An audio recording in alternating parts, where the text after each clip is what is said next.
The owner of a modest grocery store quietly gathered a few items, tucked them into a young mother's bag, and gave a small gesture. It was on the house.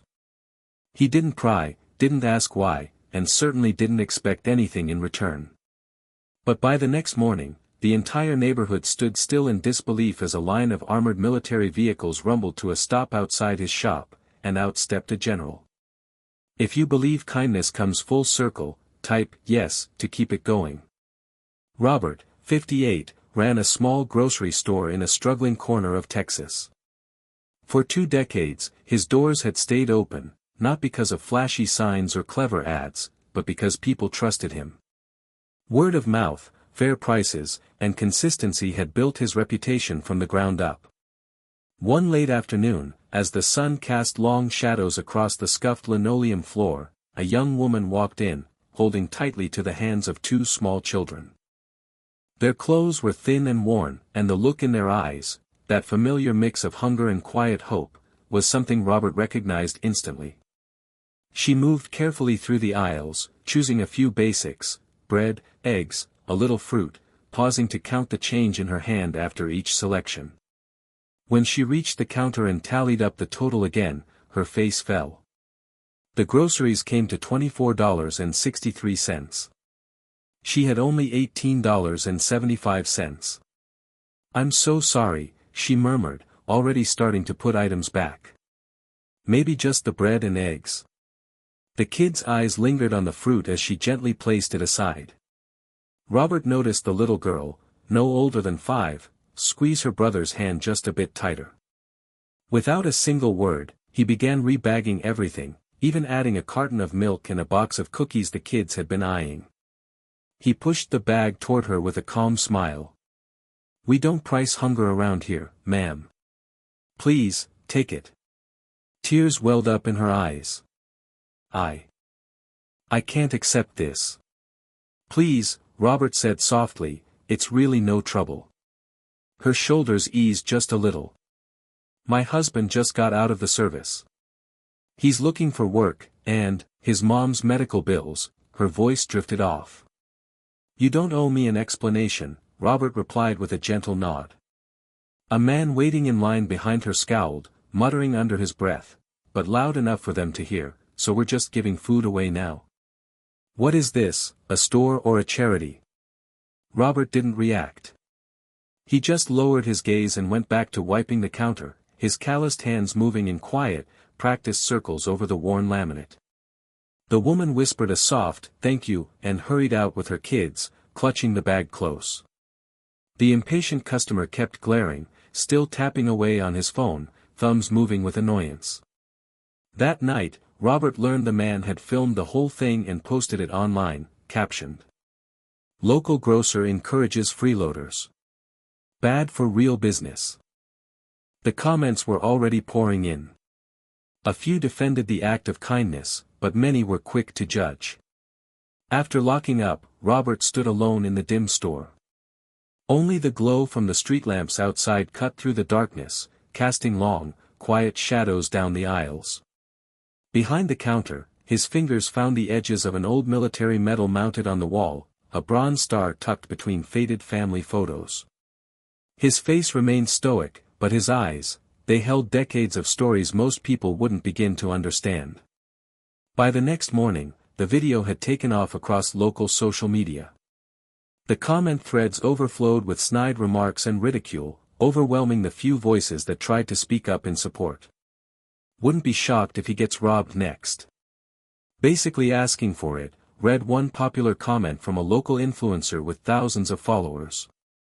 The post racked up hundreds of likes in no time. Regulars who usually stopped in for their morning coffee or newspaper paused at the door.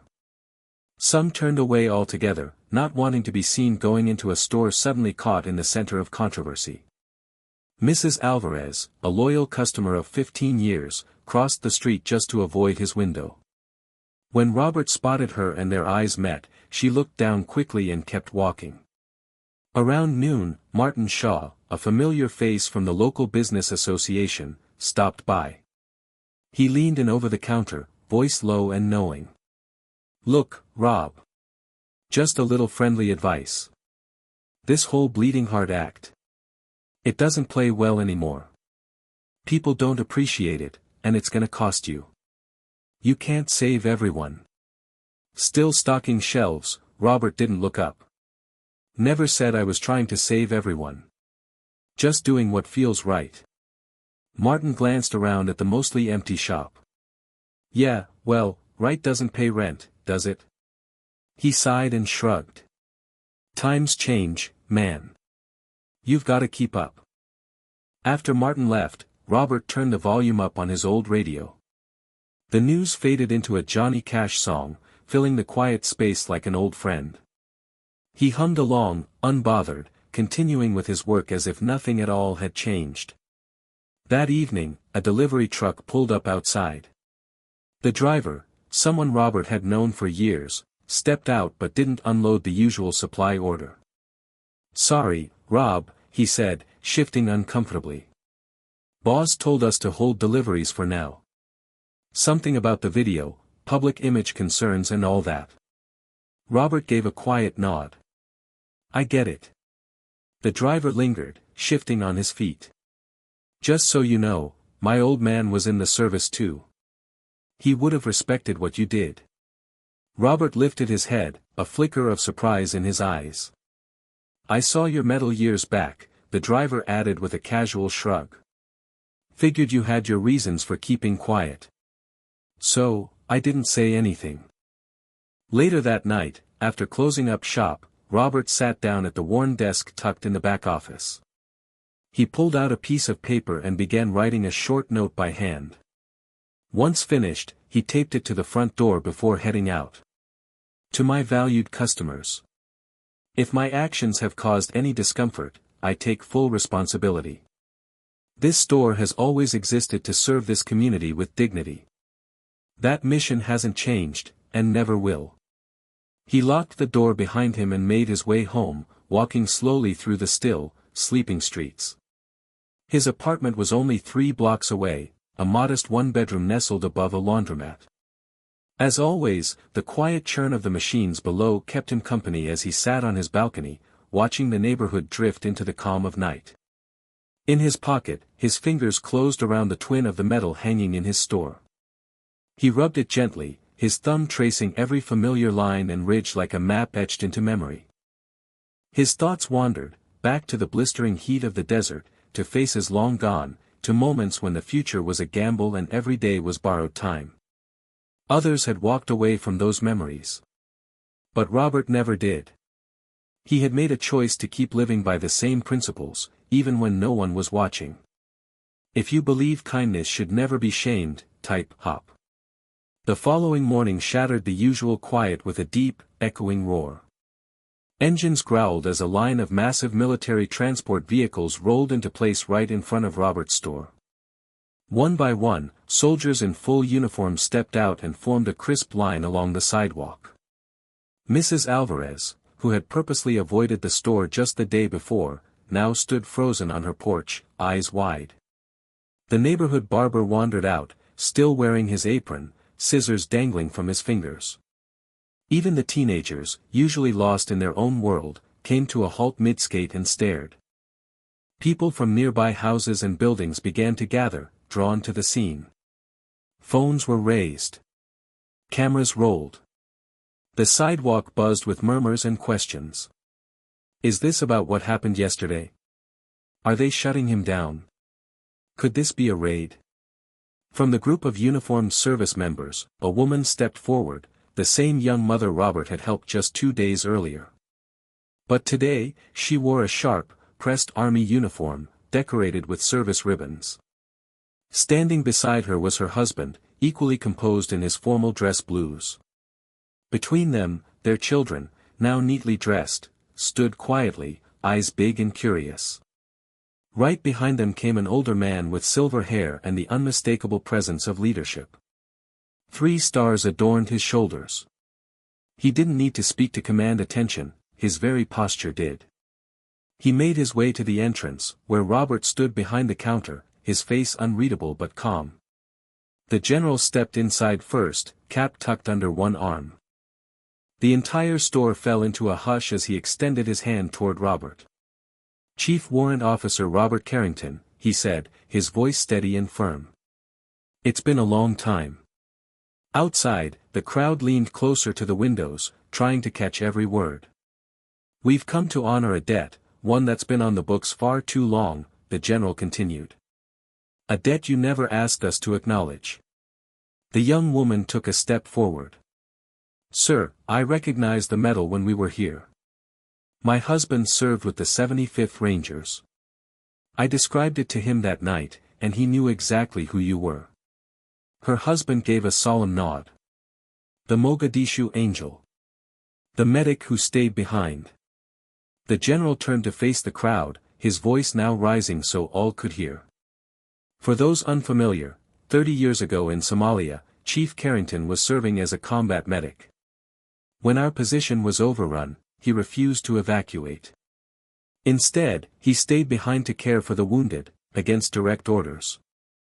For 16 hours, he fought to keep 7 men alive, all while under heavy fire, until we could finally be extracted." He paused, locking eyes with Robert. "I was one of those 7. Not a sound could be heard in the store. He was awarded the Silver Star for his actions, though you won't see it displayed. After leaving the service, he stepped into civilian life quietly, never speaking about what he'd done. Never looking for recognition." The young woman's husband stepped forward once more. "After my wife told me about the kindness he showed here, I reached out to my old commander. Word traveled fast. We knew we had to show up, for him."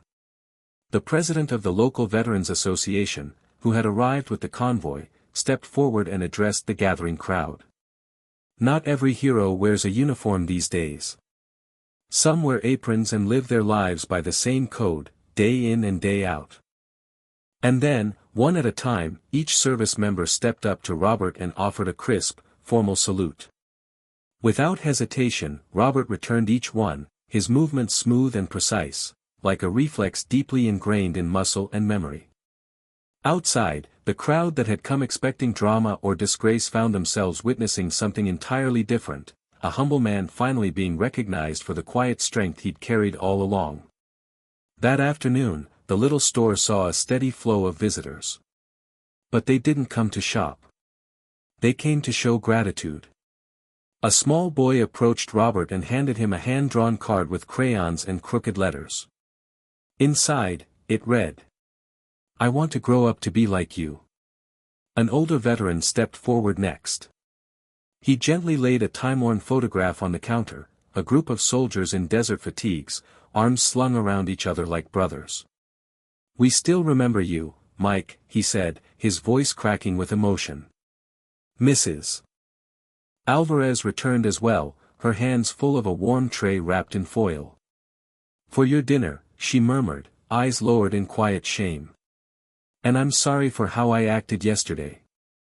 A news crew arrived not long after, cameras and microphones at the ready. But Robert politely declined any interviews. "This story isn't about me," he said simply. "It's about remembering that we're all just doing our best to get through life." Even Martin Shaw made his way back, this time with a box of coffee and a sheepish expression. "It's the least I could do," he muttered, unsure of where to look. The man who had originally posted the critical video showed up last. Without saying much, he pulled out his phone and deleted the video right there in front of everyone.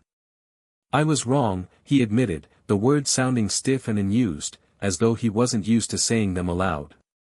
Through all of it, Robert stood quietly, one hand resting on the medal now displayed with pride behind the counter. A faint smile touched his lips, the first real one many in town had seen from him in years. Then came the final visitor. The general returned, this time holding a carefully folded American flag. He presented it to Robert with ceremonial precision and reverence, the kind only those who truly understand sacrifice can offer. It was the first time in 3 decades that Robert had stood shoulder to shoulder again with those who had worn the uniform. Among family. Some people go their entire lives without asking for recognition. They don't need applause. Just one moment to know their kindness was never in vain. You might forget this story in a week. But if no one tells it again, history stays silent. Subscribe to Uncovered Tales, where honor, compassion, and truth are kept alive, one story at a time.